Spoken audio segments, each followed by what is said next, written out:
Hey, what's going on, guys? I'm gonna give you guys time to come into the conversation. I hope you guys are doing well. I'm Dr. Boyce Watkins from Your Black World and the Black Business School, and I want to say hello to everybody. And I hope that your day is going as good as mine. I am happy and I'm proud to be black. And if you are happy and proud to be black, then say it in the chat. Let me know that you're black and you're proud. And I want you guys to also know, just a reminder, that this is the platform for intelligent black people. So if you're stupid, this is not the place for you. If you don't like to analyze things, this place is not the place for you. If you fall for the okie doke, this isn't the place for you. If you are overly mainstream, this ain't the place for you. We're not mainstream black people. We actually look outside the mainstream so we can actually find the truth.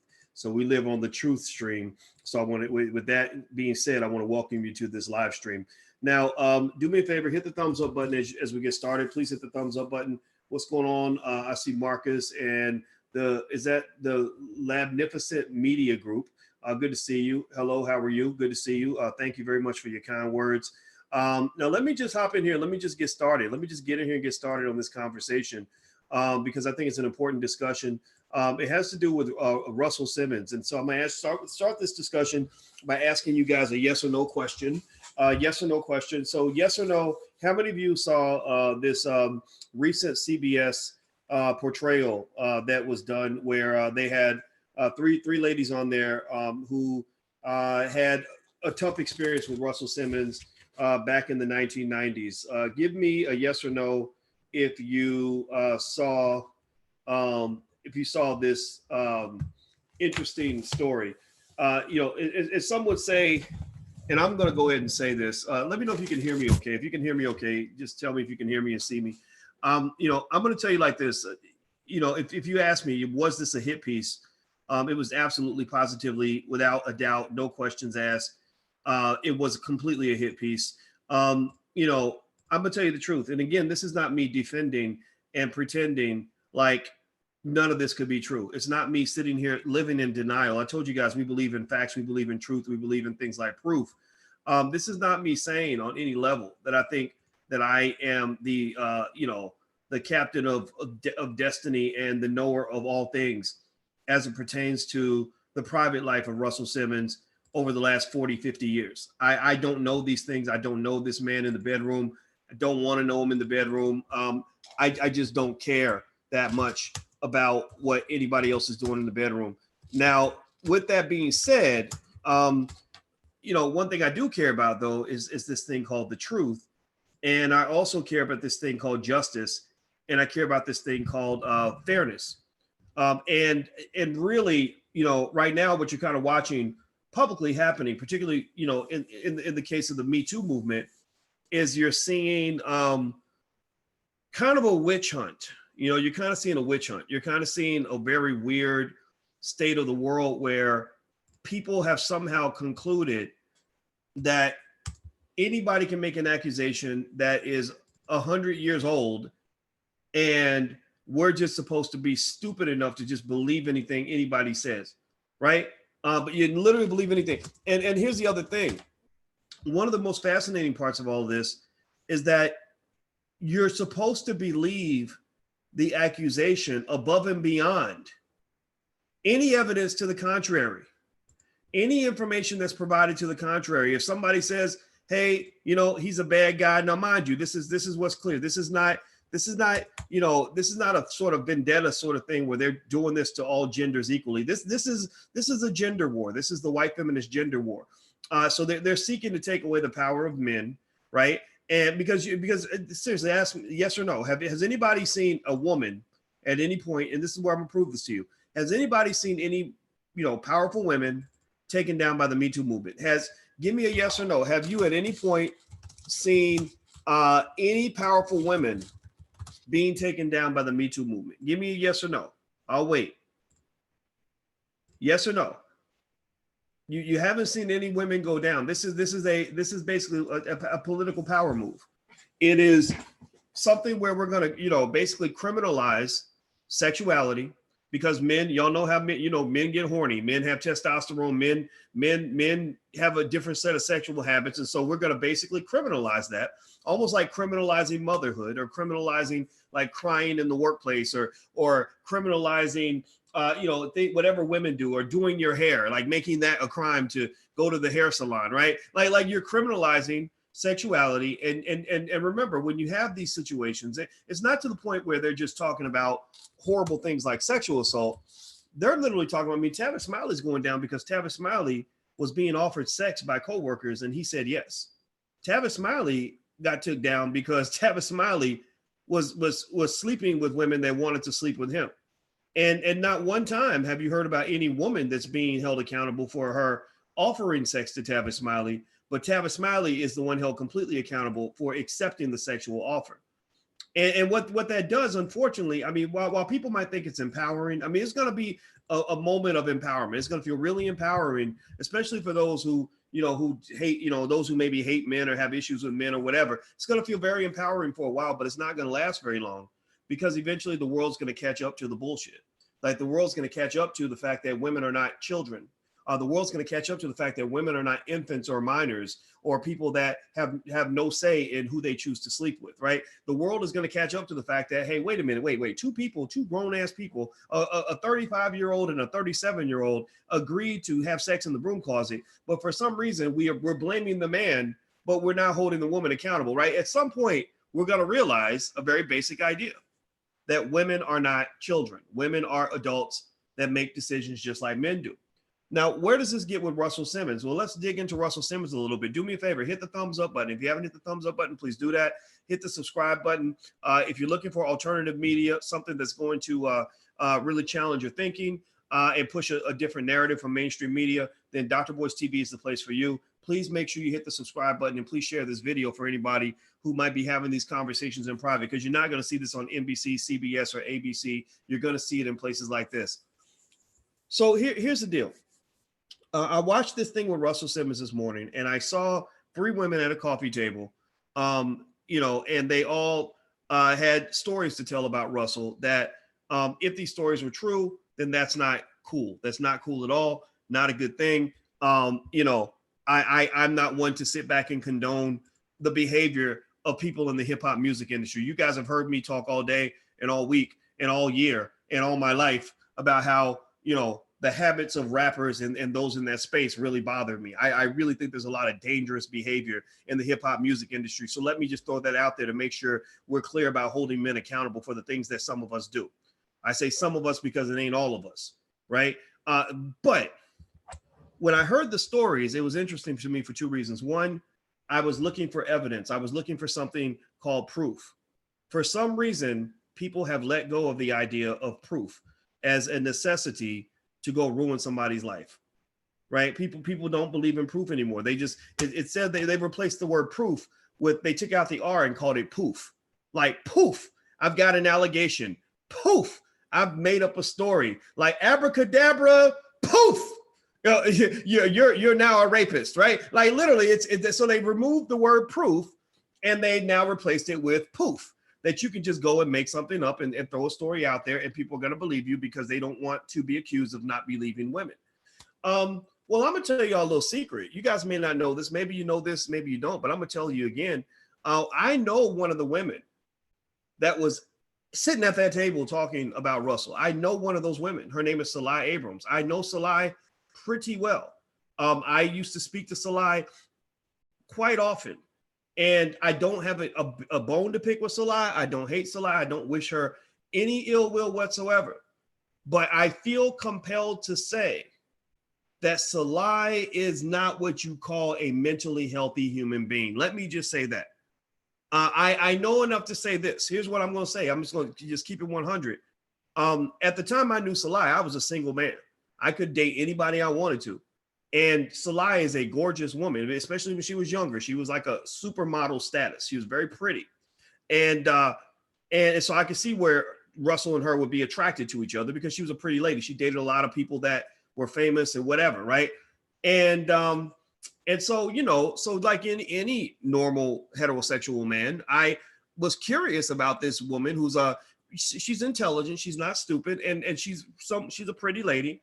And but unlike a lot of you guys, I ain't stupid. I don't go diving into stuff. So I took my time. I just said, well, I'm gonna get to know her first and then decide if I want to take a chance on any of this.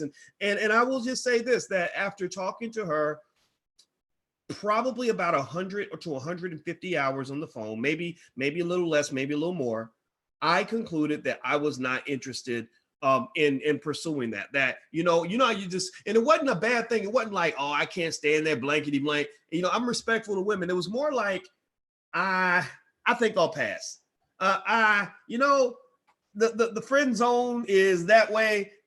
Let's just, you put me in the friend zone, I'll put you in the friend zone, whichever one you want to call it. Like, it's okay, right? And it wasn't anything bad. It wasn't like, oh, I can't stand her, she's a blah. No, none of that. But one of the things I can say is that, Salah's career is built on sort of talking to women about recovering from abusive relationships. And part of the reason that she has that career is because she's put herself in a lot of really, really, really iffy, problematic situations, largely connected to issues. I remember hearing the word drugs. I remember hearing alcohol mentioned a lot. And I don't get down like that. Like, I don't touch drugs. I don't drink at all. I don't even feel grown enough to walk into a liquor store, right? So that wasn't really my cup of tea. But it wasn't like a matter of like, I hate you. It was more like a matter of, this isn't a fit for me. But here's the thing.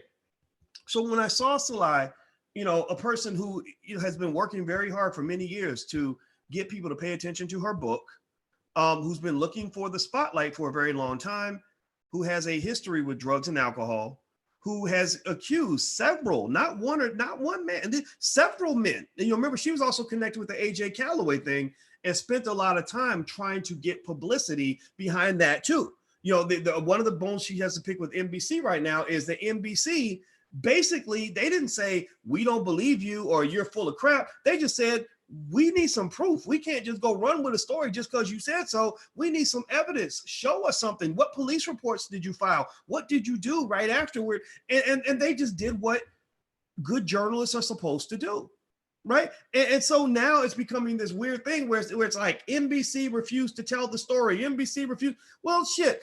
Can I walk up in NBC? Give me a yes or no on this. Give me a yes or no. I need to make sure I'm living on the right planet. Can I walk up in NBC and just tell a story and be like, well, you need to believe it because it's my story and I was a victim and Boyce Watkins said it and y'all need to go print it and put your reputation on the line, your journalistic integrity on the line to back me. And if you don't back me, that means, sir, you are a racist because you don't believe anything that comes out of my mouth. Would I be allowed to do that? Give me a yes or no. How crazy would I look if I was to go to NBC and say to them, if you don't run my story, I'm gonna make some shit up. I'm gonna tell you about how 20 years ago, Bill Clinton came to my house and put his winker in my dog, and then Hillary came in and she stabbed my cat, and it was terrible, and I've been traumatized ever since. I needed therapy, and it was just so heartbreaking, and I need reparations. I need my reparations in advance, right? Like, I can't do that because basically they would just say, well, you got to take that shit somewhere else.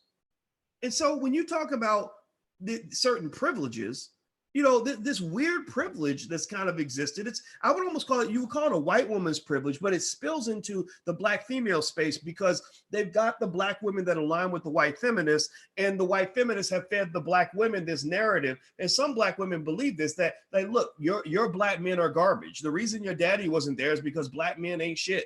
And the black men who treated you badly, we've got this weapon of mass destruction called white female privilege. We got a weapon in our trunk. We about to pop the trunk up in this motherfucker, and you can take this weapon and you can annihilate every man who ever hurt you. And if you've ever seen the worst predators known to man, it is somebody who believes that they are the victim.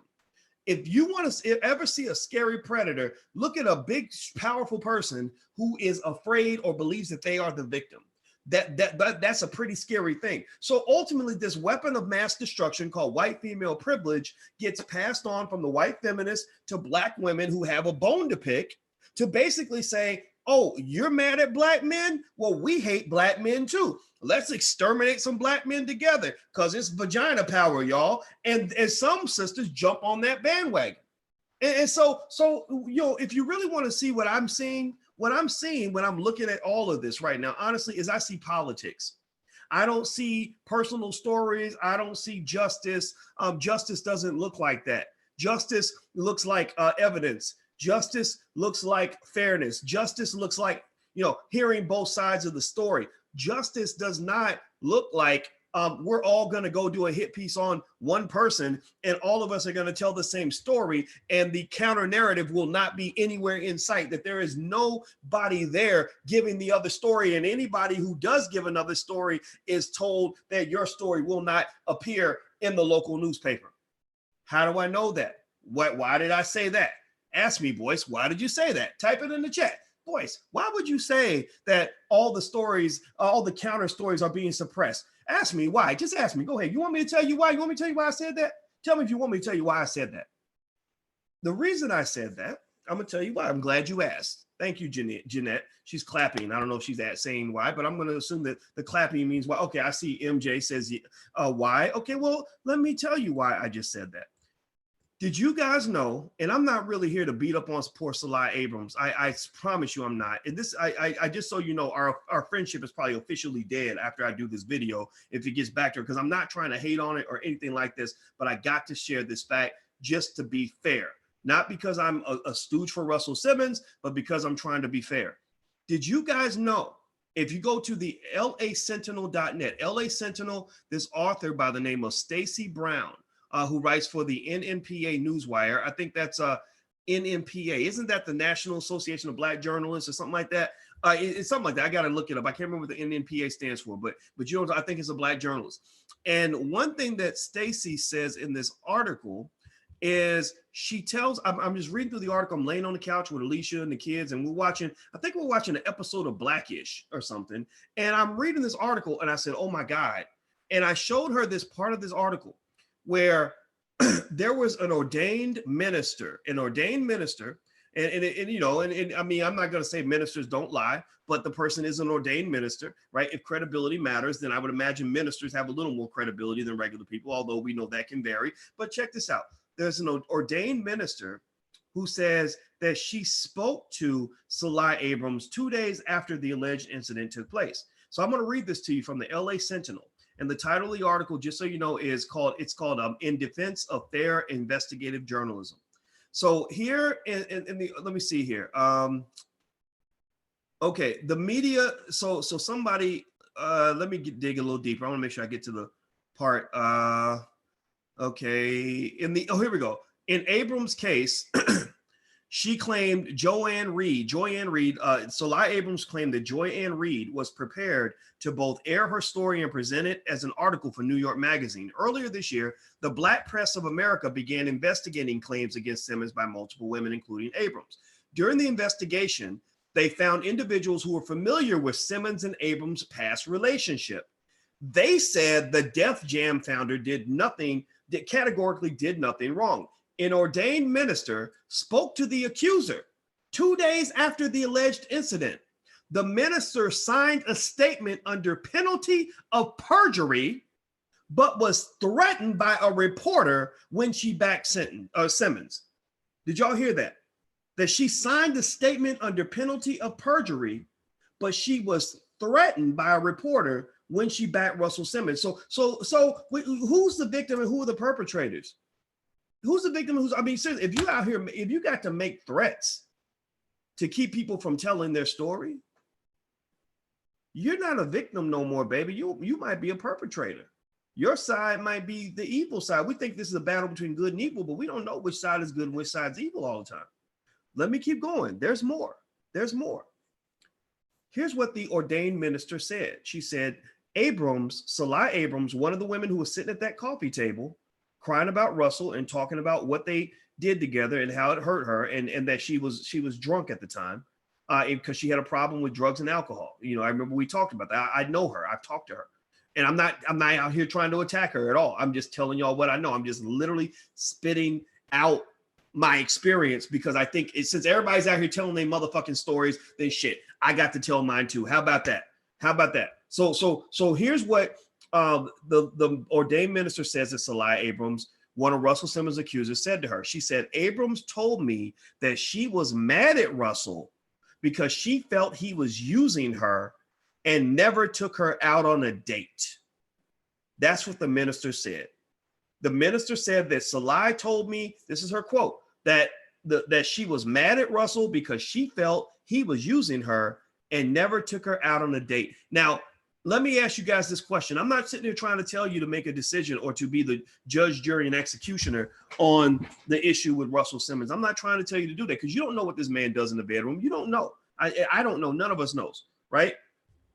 But is it somewhat feasible in your mind that there could be a woman who is angry that she felt used or that she made a decision to sleep with somebody and regretted it and felt that, hey, this is a good opportunity for me to get revenge? Like, do you think, especially when there's no accountability in terms of proof, like you don't have to prove a thing? I mean, it's like winning the lottery. It's like you could go to the bank and write a check for $100 million and they'll give you the cash and not even check your account to see if the money's there. Seriously. And Russell Simmons also, as simply Simcha is saying, he took 9 lie detector tests. Now, remember, lie detector tests can be beaten, but still that fact should be included in the story. I'm not trying to tell you guys what to think about Russell. I want to make that clear. I'm not telling you to go around saying, he didn't do it. All you got to do is say, we don't know what happened, right? So here, let me read more. From the ordained minister, speaking about Salai Abrams, one of Russell Simmons' accusers. Please hit the thumbs up button. Also, make sure you subscribe. And just a reminder, I hope you guys will join blackenough.com. That's our social media platform. It's just like Facebook, except it's all black and you won't get banned for being too black like you do on Facebook. So blackenough.com is owned by us. So feel free to join that too. It's spelled on my shirt if you want to know how to spell it. So let me read more. So after she says that Salai Abrams, the Russell Simmons accuser, was mad at Russell because she felt he was using her and never took her out on a date, then it says the reporter threatened to expose a decade-old accusation against one of the minister's family members, not the minister, but one of the minister's family members that was unproven and would only serve to destroy the child's future.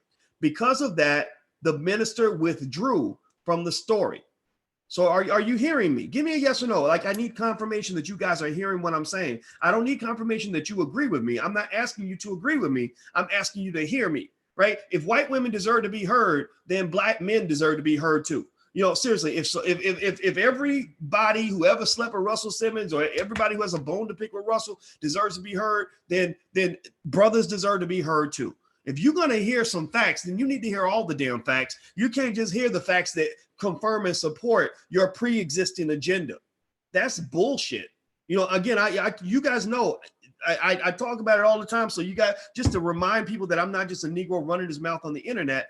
As a finance professor, I was a financial scientist. I still am. My PhD is still valid, right? And one of the things you could not do when you did research, one of the cardinal sins of doing a research study is what they call selection bias. The cardinal sin of research, something that would get you fired and banned from your profession, is if you did a research paper where you only include the information that supports your theory, but you exclude all the information that doesn't support your theory. That is a crime in academia. So if that is a crime in academia, then it should be a crime in the real world. But unfortunately, the real world is not the same. People are allowed to make things up and say things and not be challenged, and then kill all the evidence that contradicts what they're saying, and then run with that theory as if it's true.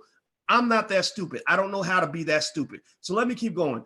Let me see. Margaret Hudson, thank you for your donation. Since you made the donation, I will read your comment. She says, some changes are happening through Vicky Miles LaGrange. She's a former senior United District Judge. Good. Something needs to change, man, because this is nonsense. This is absolute insanity. This is absolute insanity, and no intelligent person should agree with any of what you're seeing right now. If you think any of this is fair, then I don't know what the hell's wrong. I can't help you. You probably shouldn't even be on this channel.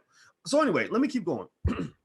So this author, and I'm gonna read the author's name because we got to respect the journalists who try to be fair, who uphold journalistic integrity. Her name is Stacey M. Brown, and she's an NNPA Newswire senior correspondent. So Stacey Brown, if you are watching, bless you and thank you for upholding justice and fairness and journalistic integrity in a world that has lost its mind. I want to just shout that out. Some of y'all might know her, and I want you to go find her, share this video with her, and tell her that I'm gonna shout her name as many times as I can, because we got to uphold and uplift the journalists and the people that are truth seekers, and deal with all the people out here that have an agenda that's built on some bullshit. So anyway, let me keep going. So let's see here. Let me read more. Let me see. Okay, so here's what else she said. So after she mentions that Salai Abrams, one of Russell Simmons' accusers, was mad at him because because Russell wouldn't take her out on a date. So again, think about this, right? You're claiming this guy assaulted you, but yet you're mad that he won't call you and take you out on a date. Most people don't want to go on a date with somebody that just assaulted them. That's just a reality. Maybe you're sick in the head, and maybe you want to date somebody who did that to you, but I can't imagine that. That doesn't make any sense to most normal people, to be honest with you. So let me keep going and read. I'm gonna dig back in. Let's see here. Okay, hold on. Oh, here we go. So she said that the fact that an ordained minister with a clean record could be threatened by a reporter who wanted to tell the story of someone with a criminal record should be viewed as shocking by anyone who reads or views the news. Now, I'm not going to sit here and speculate on this one way or the other. I'm just going to ask a question out loud. I would really wonder, any of the accusers that were at that table, do any of those accusers have a criminal record? I would argue that this affects their credibility. It does not mean you're lying, but it does mean that it's information that should be considered the same way your story should be considered in terms of how we feel about Russell Simmons. Even though there is no proof, and it was 30 years ago, you didn't file police reports when it happened. So nobody really gets it, but that should be considered. Now, let me just tell you this. Thank God I'm not all on my, on an island of crazy people by myself. I did a poll because I do polls with you guys to try to see if I'm insane or not, because I've confirmed that I am insane, but I'm not too far detached from reality. That we actually see some things in common. And I did a poll, and I asked you guys, I said, did CBS do a fair portrayal of Russell Simmons? 93% of you said no. 7% of you said yes. So the vast majority of intelligent Black people, thank God, see the same bullshit that I'm seeing right now. So let me keep going. So the Black press investigation also discovered that Abrams admitted in her memoirs to having sex with as many celebrities as she could. So, and I'm just going to tell you, I knew, when I talked to her, I picked up on that vibe, but I wasn't judgmental about it. I just saw it. And I'm not as famous as Russell Simmons. I never will be. I don't want to be. But, I know enough about being in the public eye to know a little bit about what groupies kind of look like when I see them. I'm just going to tell you the truth. And I don't judge it. If you're a groupie, then God bless you. I hope you get what you want out of life. But there's something about that where, I think that whole groupie culture needs to be kind of analyzed, right? Number one, I think for you men out here that really think that you can just go do whatever you want with whoever you want, and there's not going to be any consequences, you're going to have to really kind of rethink that strategy, because when you go lay down with a woman, you are making yourself vulnerable to her. But similarly, women also have to be given the same message to say that, as much as we want to believe you when you make an accusation, as much as we want to make sure justice is done for you, that justice has to be pursued with a measure of balance to ensure that we're not ruining the life of an innocent person, right? So there's a point where it's almost like the police. I remember the police in New Orleans one year were telling people that came to Mardi Gras, they said, look, if you stay in the main part of the city where everybody can see you, then we can guarantee your safety. If you're with the crowd, then we're going to make sure you're good. But if you go into a back alley, or if you go into a side street, or you go too far off the grid, we cannot guarantee your safety. It doesn't mean that we won't try to protect you if we can, but we cannot guarantee your safety. And so to some extent, I think that there has to be an understanding, particularly in this age where everybody's throwing around allegations and everybody's getting drunk and high and thinking they can just do whatever they want. There's a point at which in a male-female interaction where the public can no longer guarantee your safety, right? There's a point where when you decide to go to that person's hotel room at 2:00 in the morning because y'all both think y'all gonna get down, or maybe you think you're going to the room at 2 a.m. to bake cookies and he's got another agenda. We're not here to say that you deserve to have anything bad happen to you. We're not here to say that we're not going to protect you if we can, if we have evidence. But there is a point where the public can no longer protect you, that you can't come in to that situation and then come out and tell a story and have no evidence and have people assume that what you said is true. Because there is a thing called justice and fairness that I know it's old fashioned. I know I sound like a clown for saying that justice and fairness should actually matter. I know that a lot of people are going to get mad at me and think that I'm being anti-woman by asking you to tell the truth and be honest. But at the end of the day, there's some stuff that simply cannot be proven or unproven because, and here's why it's why we have to go in that direction. Here's why what I said has to make sense. Here's why what I said cannot be wrong. The reason that what I just said cannot be wrong is because if it is wrong, if I am supposed to believe anything that you say, any story that you tell, even if you have no evidence, then effectively what I'm then doing is you're going to a person who may be an innocent man and you're saying, okay, you're a rapist, sir. Prove that you're not a rapist. Who the fuck can do that? Does anybody know? Does anybody in here tell me yes or no right now? Anybody tell me yes or no? Can you prove that you've never raped anybody? Is there anybody in here, yes or no, that can prove? Give me a yes or no. Everybody answer. Can you prove that you have never raped anybody? Prove it. Prove that you've never raped a person. How do you do that? How in the fuck do you defend yourself against an accusation like that? You can't. I mean, what are you gonna do? Show a tape recording of every place you've ever been your whole entire life? Every time you decided to get naked with another person, you got video of every single time you had sex? Like, so how do you prove that? That's impossible. So by going, for that which is unreasonable, you're putting people in a position that is impossible. So you're supporting that which is unreasonable and creating a situation that is impossible, and not to mention brutally and incredibly and unbelievably and unrealistically unfair. Fucking unfair. Anyway, hit the thumbs up button. Please hit the thumbs up button. And I'm going to acknowledge real quick. Carmar, thank you for your support. I appreciate you. Thank you, Jai Green. I appreciate your support as well.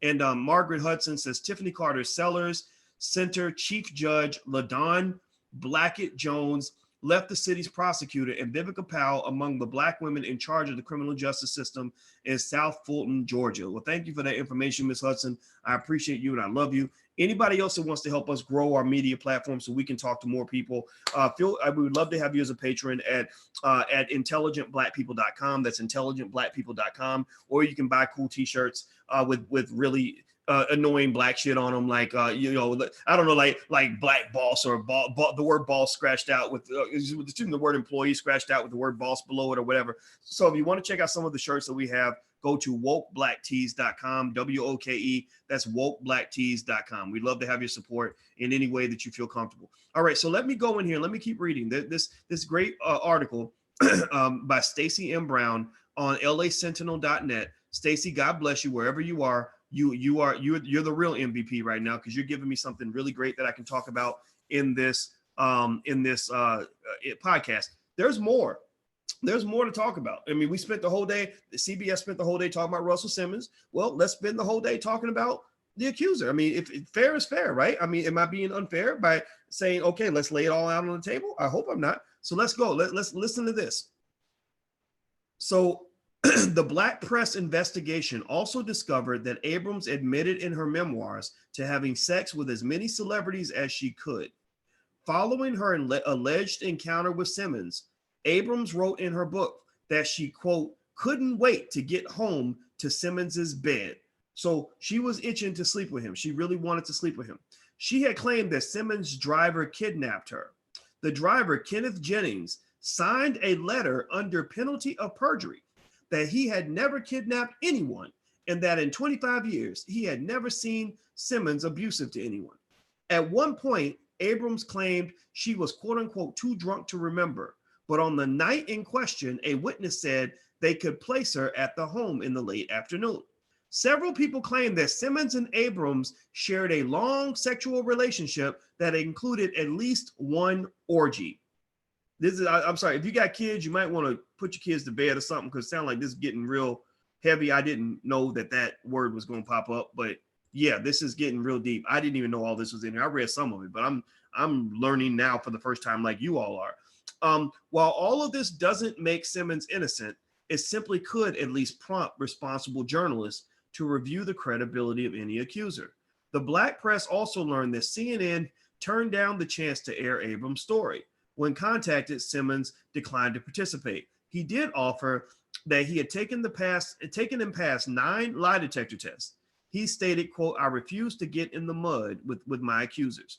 Simmons had previously claimed he never saw her in the night in question. Several of Simmons' current and former show business acquaintances were also contacted by the Black press and offered their insight. However, in the end, and because Simmons declined to participate, they also decided at that time not to run the story. Now NBC News is under fire because of its refusal to air Abrams' story 2 years ago. NBC appears to have done what most would expect in journalism, which makes the Daily Beast decision to dedicate a full column to Abrams to republish unproven allegations, both surprising and disappointing. So what my sister Stacy is saying, Stacy Brown, who wrote this article from the NMPA Newswire, what she's basically saying is that the people at BuzzFeed, or is it BuzzFeed? Sorry. That the people who published Salah Abrams' column are not real journalists, basically. Basically the fact, the Daily Beast. I said BuzzFeed. I meant to say the Daily Beast. That the people of the Daily Beast, that they're not real journalists, that they have an agenda, which many of us already know. Now listen to this. Here's another quote. Every accuser should be heard, but their rights should be no more substantial than the accused. A fact that separates the United States from every other country, New York-based marketing strategist Tracy Campbell said. The press must be above that and must recognize that the burden of proof can't be found in one corner or the other, even when a reporter is convinced the accuser is telling the truth. I don't know if any of you saw this story that actually appeared where they I forgot what it was. It was Rolling Stone magazine. Anybody remember that Rolling Stone magazine article where they wrote in extreme detail an allegation of a campus sexual assault? And they wrote this big long article detailing this story in extreme microscopic detail about what happened to a young lady on campus. And then later on, they found out the story was completely false. That the basic premise of the story, in terms of even the fact that she said it happened at this fraternity house on this day, didn't even add up, because that frat had not even had a party. She said it happened at a party at that frat house on this particular day. They said we didn't even have any parties in that frat house the entire month, right? And so basically what happened was they found out that the reporter didn't even check the basic facts. The reporter didn't even go ask the accusers, hey, did you do this? This is pretty serious. This will get you sent to prison for the rest of your life. Did you do this? Because remember, if you go to prison for something like that, you're getting a life sentence. I mean, when they label you for life as an offender, and you can't live in certain neighborhoods or live near children anymore, or can't get certain jobs or whatever, even after you've done your 10 to 15 years of where you've been in prison, and maybe somebody actually has assaulted you in prison on many occasions, which does happen, you're getting a life sentence. So let's just be clear, right? So you're giving people a life sentence without even investigating basic facts. That's a real problem. That's a real issue. And I think that CBS should check themselves on this. But then again, I guess they have an agenda like everybody else. I mean, after all, what the hell? It's just another black man. Who cares, right? Well, I think that we should care. I think that it's up to us to decide that we care enough to at least make sure that we're getting the truth in some of these stories. Because I can just tell you right now, point blank period, I didn't even know the stuff about Salah and the orgies and all that. I didn't even know all that. But I did talk to her enough that I saw some mental health issues that led me to keep my distance. Let me just say that. And I hate doing that. I hate even having to tell this story about somebody that I didn't have an issue with. I didn't, it wasn't like we ever had a fight or anything. But I just remember thinking, man, I wouldn't go near that woman with a 10-foot pole, because she would tell stories about her relationships where I could tell that she was the victim before the relationship even started. And so it didn't surprise me one bit when she went and made the accusation against Russell. And then later on, it didn't surprise me one bit when she made the accusation against AJ Calloway. It didn't surprise me one bit when she made another accusation against somebody else. And her whole argument, one of her arguments with Russell was, I was too drunk to consent. But the problem with that is, you had a problem with drugs and alcohol. So you were choosing to get yourself drunk and high on a regular basis, and then sleeping with, as you mentioned in your book, as many celebrities as you could. So I would imagine that the vast majority of the men that you chose to sleep with were sleeping with you while you were drunk and while you were high. Whose fault is that? I mean, I'm sorry. If I go and I get drunk and I go down to the grocery store and I steal a gallon of milk and I get arrested, I'm walking away in handcuffs. Am I able to say that I should not be held accountable for what I did because I had been drinking? Or if I get drunk or high and I go up and I punch Alicia in the face, can I say, well, I'm not responsible for what I did because I was drunk? I don't get that. That does not, that really is like that. If you want to talk about bias and privilege, that's a perfect example of bias and privilege. So anyway, Amber says, damn, Boyce, if you didn't keep your distance, she might be accusing you today. Yeah, I mean, that's the thing. I never, I listened to Belle Biv DeVoe a long time ago when they said, never trust a big butt and a smile. Remember that? They said that? I listened. I heard that. Now, the hard part is, let's just be real. As men, sometimes we don't make the best decisions. Sometimes we link up with somebody we shouldn't have linked up with. And women do the same thing. That's the power of love. That's the power of attraction. That's the power of sex. It's real. It happens, right? But what's dangerous right now for men with the whole Me Too movement is they're taking something that's very natural to you, your natural attraction to women, and they're criminalizing that. They're literally saying, think about this, pay attention, process this for a minute, okay? Process this with me. People that have a full-time job spend more time at their job than they spend doing anything else. You spend more time at your job than you spend with your mama. You spend more time at your job than you spend with your kids. You spend as much time on your job as you spend sleeping, as eating, or doing almost anything else. You spend, by the time you're done with your career, you'll spend well over 100,000 hours at that job. Many people, especially people that work hard, spend more time at their job than anywhere else. As a result of this, most people that find relationships that are workaholics, that work a lot, date people that are on their jobs. If you are a emergency room physician and you're doing 70-hour shifts or whatever, or rotations, long 3-4 day rotations, it's not out of the question that one day some nurse, if you're a handsome surgeon, some nurse is going to say, hey man, we both at work, we're both working hard. You want to go play around a little bit, right? This happens. There's nothing criminal about this because this is the way God made you. This is natural. This is what human beings have been doing since creation, right? Like that's how we got here, right? And they've created a world where if you're a man and you're at your job more than you are anywhere else, you are not allowed to date or sleep with anybody that hits on you on your own damn job. If she hits on you and you agree to it, then you are going to be criminalized as a predator. If that ain't some scary shit, I don't know what is. And I hope that I'm saying it slow because I'm hoping you're processing what you're seeing here, what this is. This is literally saying, and I look at the Tavis Smiley thing and all that. This is literally saying that if you're a man, all that sex drive inside of you, if that comes out, then you could go to jail, or at the very least lose your entire career just because you did it. You ain't got to rape nobody no more. You ain't got to beat nobody. You ain't got to harass nobody. That's extra. All they got to do is prove that. All they got to do is prove that you agreed to sleep with her. So, and if you're not a man, remember you got a son, and your son, chances are, if he's a heterosexual male, he's gonna be attracted to women.